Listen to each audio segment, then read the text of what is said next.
Hi everybody, it's Violet Kitty. I think you've probably figured out by now that my hair has been doing some pretty funky things. Well, let's be honest. Since early November, I've been wearing hats or wigs pretty much full time. And the reason is very clear. I'm between 80 and 90% hair loss. My hair is thinner than it was when I was about a year old. Now, the hair loss itself seems to have slowed down because I've been on a pretty significant treatment plan. You might recall that in September, I went into the emergency room and was given a working diagnosis of Lyme disease, and they began treating it because it's better safe than sorry. Because if you don't treat Lyme aggressively early, then you've got a very big problem on your hands. My first two tests came back inconclusive, but the third test from hygienics.com came back positive. But even by their admission, there are two things that can actually cause a false positive, and we began looking to see if those two things were in line. I went to a rheumatologist, and he ordered a battery of tests, including the C-reactive protein, vitamin D levels, anti-nucleic antibodies, sedimentation rate, rheumatoid factor, Sjogren's disease, MS, everything. Most of the tests were to rule out things because what came up positive or very high were the C-reactive proteins, the ANA, and the rheumatoid and sed rates. These things, these presences, can all cause a false positive for Lyme disease. So we're pretty certain that while I tested positively, that it was a false positive. And I thank you for praying, because Lyme disease is such a misunderstood disease. I was given a final diagnosis yesterday for a disease that they understand and they know how to treat. Systemic lupus erythematosus. Of the lupus varieties, it is probably the most difficult to deal with. It affects basically everything in my body, including my lungs, heart, and kidneys.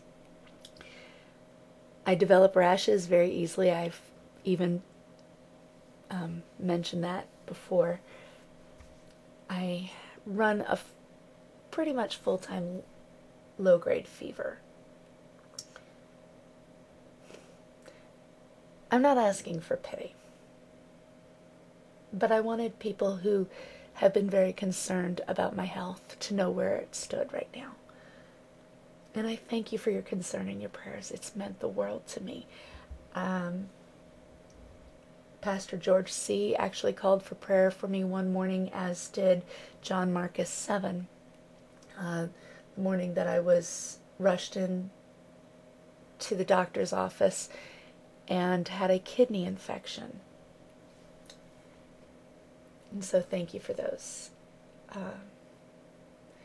I've had friends in the background who have just talked to me and encouraged me, and I appreciate that so much.